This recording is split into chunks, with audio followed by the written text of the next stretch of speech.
Y seguimos aquí en Sin Techo con Ignacio Zuleta, Alejandra Lazo quien les habla, y hoy tenemos un invitado que nos va a intentar ayudarnos No, a... nos va a ayudar. ¿Cómo va a intentar? Nos va a ayudar. Y bueno, a veces uno entiende rápido y a veces a uno le cuesta, entonces... No, pero la claridad de Alejandro Tulio es imbatible. Pensamos, ¿qué tal Alejandro? Buenos días. Alejandro Tulio Buenos días, ¿qué tal? es un gran vaquiano de las elecciones, ha sido director nacional electoral muchos años, tiene experiencia y aparte tiene una experiencia que a mí me interesaba que hoy nos ayudase. Suele integrar comisiones de observación de procesos electorales en todo el mundo. No hay elección en la cual Alejandro Tulio no viaje a veces, en general con organizaciones internacionales, ¿no? Son los que, vos como observador de elecciones, ¿estás en un equipo permanente? ¿Te invitan? A ver, hay varios. Hay equipos permanentes. Yo soy usualmente invitado por los órganos electorales para hacer una validación externa de los informes de las misiones de observación. Pero hay también organizaciones como la OEA que usualmente me invitan a formar parte de sus equipos. Yo quería preguntarte, necesitamos un informe de sala de urgencia sobre los balotajes.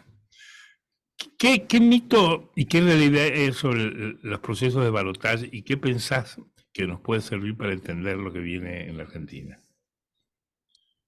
Los balotajes, vengo del de Ecuador, que fue hace 2 semanas exactamente. Exacto. Estuve una semana antes de las elecciones en Argentina, estuve en las elecciones ecuatorianas, donde ganó quien había salido segundo, pero por una circunstancia muy particular. En los balotajes importa tanto los afectos como los desafectos. La capacidad de juntar apoyos es muy difícil a partir de la primera vuelta. Sin embargo, la capacidad de combinar fuerzas en contra de una opción política suele ser más simple. Suele haber menos problemas en ponerse de acuerdo en contra de alguien que a favor de alguien. No En lo son ese el amor, sino el sentido, espanto, podría decirse. sí, no nos une el amor sino el espanto. En ese sentido, la experiencia ecuatoriana podría tener algunas similitudes porque en Ecuador la candidata que había salido primero con 34% de los votos frente a los 24 del segundo, tuvo un techo. Tenía un techo y tuvo un techo y llegó a ese techo que fue 48 porque estaba muy identificada con Rafael Correa. El otro candidato era un outsider, hijo de un multimillonario que había sido 5 veces candidato a presidente, identificado no tanto con un conjunto de ideas, de hecho puede haber alguna sorpresa y terminar estando más cerca de Correa que de todos los demás, pero en efectos electorales lo que hizo fue juntar todo lo que no era el correísmo y juntó un 52%, 53%.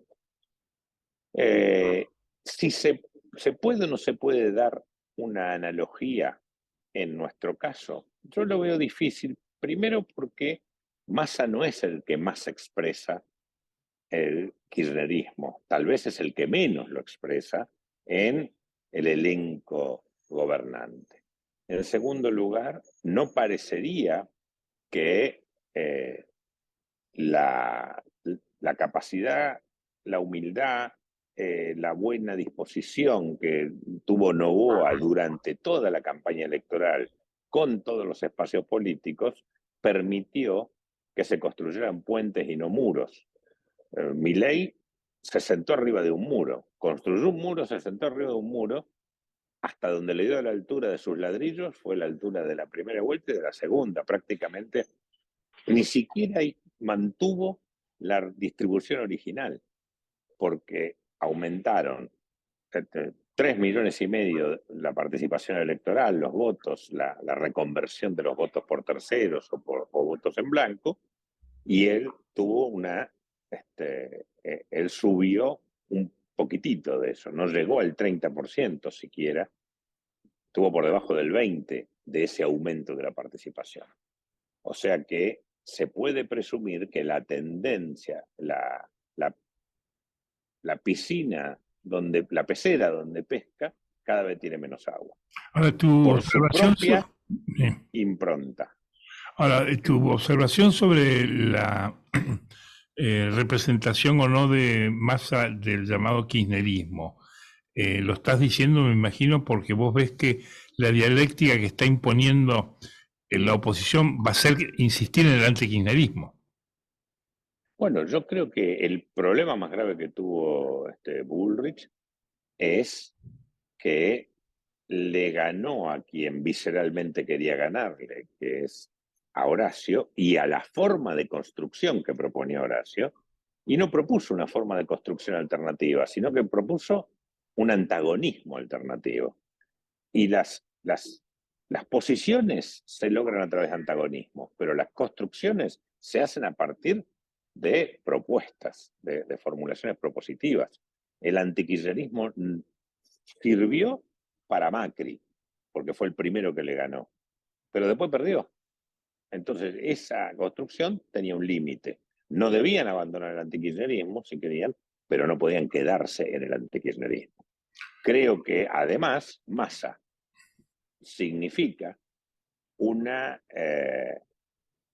no digo una negación del kirchnerismo, pero sí una síntesis de más factores que solo el kirchnerismo. Ahora, técnicamente en el balotaje, ¿cómo juega la mayor o menor cantidad de votantes? ¿Cómo juega el voto en blanco? ¿Cómo es A la...? ver, esa es una buena discusión o una buena conversación para tener. Jurídicamente, aritméticamente no juega.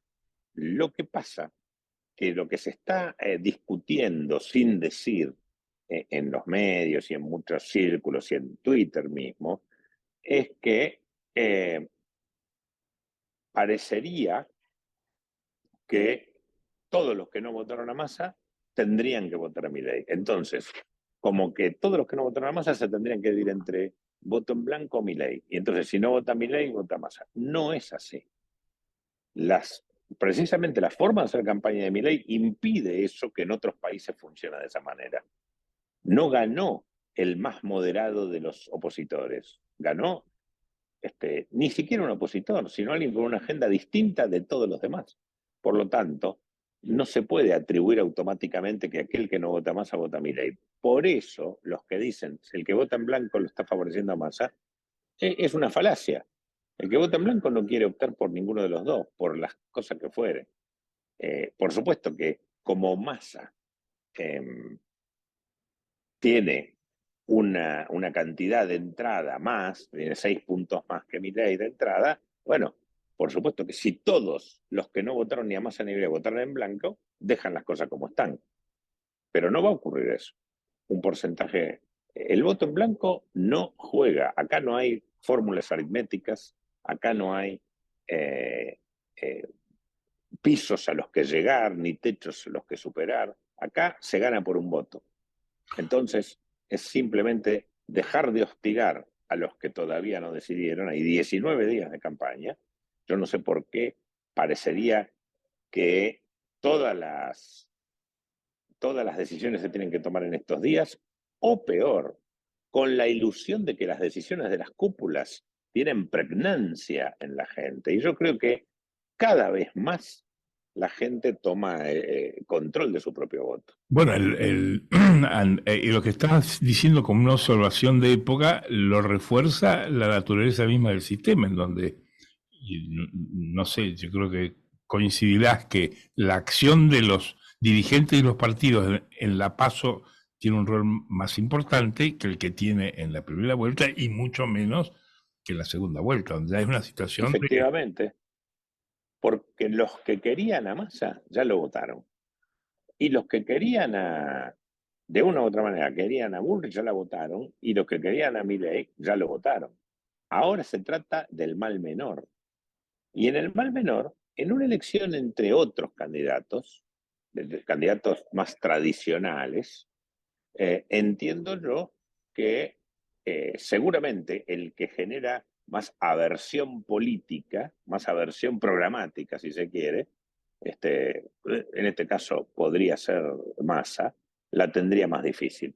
Pero acá hay como dos, dos conjuntos de variables diferentes. Hay una cuestión programática contra el gobierno, hay una cuestión de la mochila del fracaso de muchas de las políticas, de la política económica, etcétera. Pero del otro lado, los que no quieren votar a Milei no lo hacen por cuestiones programáticas. También puede ser por las ideas, pero más que nada por ser un ajeno, no a la casta, como él dice, ser un ajeno al sistema constitucional. El Estado de Derecho, dentro del Estado de Derecho tiene lugar desde la socialdemocracia hasta el liberalismo. Pero Milei no cuestiona, o no es liberal, cuestiona absolutamente la propia esencia del Estado de Derecho. Y entonces, pues, como si no hubiera ningún derecho, o los derechos estuvieran supeditados a la posibilidad de su sustentabilidad económica. Por supuesto que están supeditados a la sustentabilidad económica y hay que liberar y hay que reducir impuestos y hay que reconocer que hay derechos que tienen una necesidad de acción del Estado y muchísimos derechos que no requieren, que son libertades en realidad negativas, que lo que requieren del Estado es que impida que alguien perturbe su ejercicio. Pero sacando eso, me parece que estamos como en dos sistemas diferentes, como en dos dimensiones diferentes. No, quería preguntarte, vos en estas elecciones has sido un observador, no sé si has tenido alguna función de vigilancia del sistema, pero no, ¿qué más allá observación? de los del debate. Exacto, te iba a preguntar eso. ¿Cómo observás el proceso? ¿Ha sido limpio? ¿Ha sido tranquilo, transparente? Ha sido limpio y eficiente.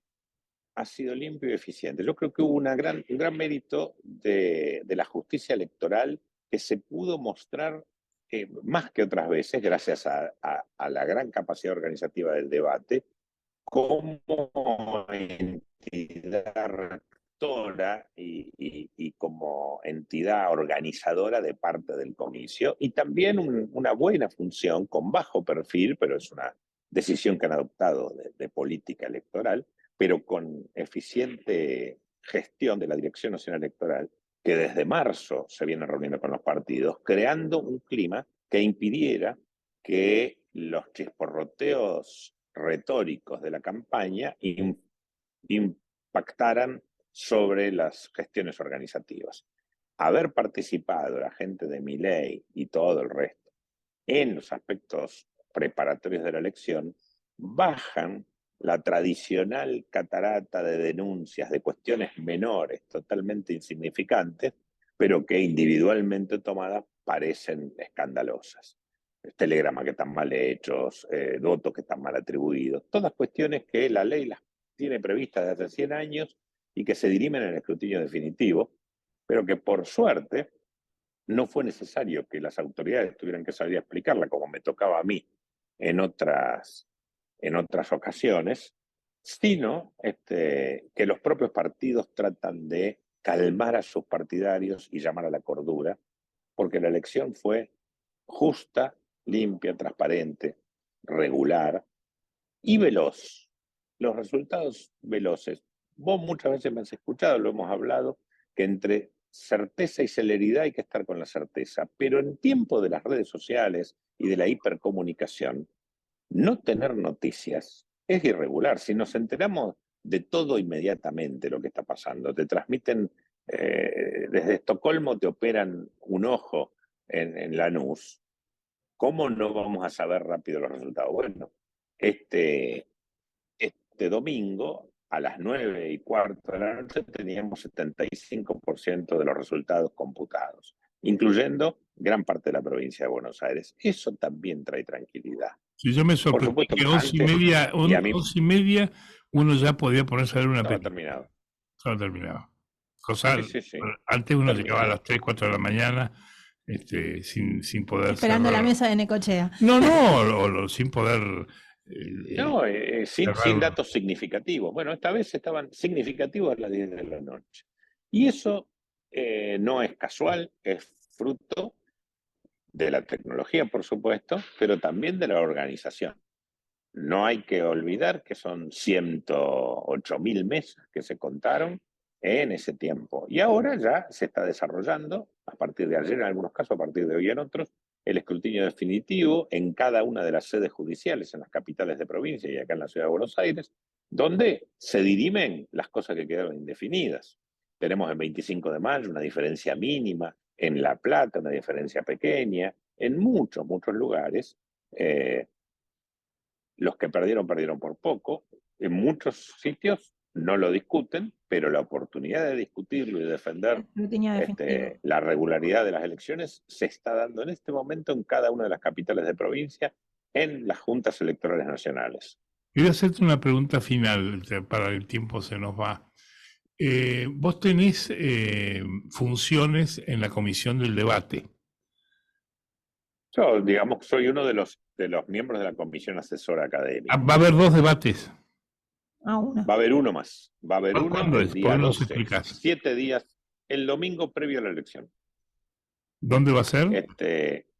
En la Universidad de Buenos Aires, en la Facultad de Derecho. Vamos a repetir locación, porque es la más cómoda, porque era eventual, entonces eso lleva muchos meses de preparación, y como era eventual, si hay balotaje, se hace, y si no, no se podía poner una tercera sede con todos los gastos que implicaba. Se va a reunir una vez más la comisión y se van a reunir los representantes de los 2 candidatos, de las 2 fórmulas, para acordar las reglas de juego, que se van a mantener los temas en general, pero va a haber que ajustar las reglas de juego a un debate de 2. O sea, en cuanto a la comisión, en el anterior debate, hubo un debate, una discusión sobre la agenda de los temas que se iban a proponer. Vamos a escuchar la propuesta de la Cámara, y vamos a traer nuestras propias propuestas, pero yo entiendo que no va a haber mucha variación. Bueno, te agradezco muchísimo, Alejandro, disculpa la molestia, nos ha servido muchísimo tu conversación, ¿eh? Es un placer compartir contigo, con ustedes, estos comentarios. Bueno, gracias. Gracias, Alejandro. Hasta luego. Hasta siempre.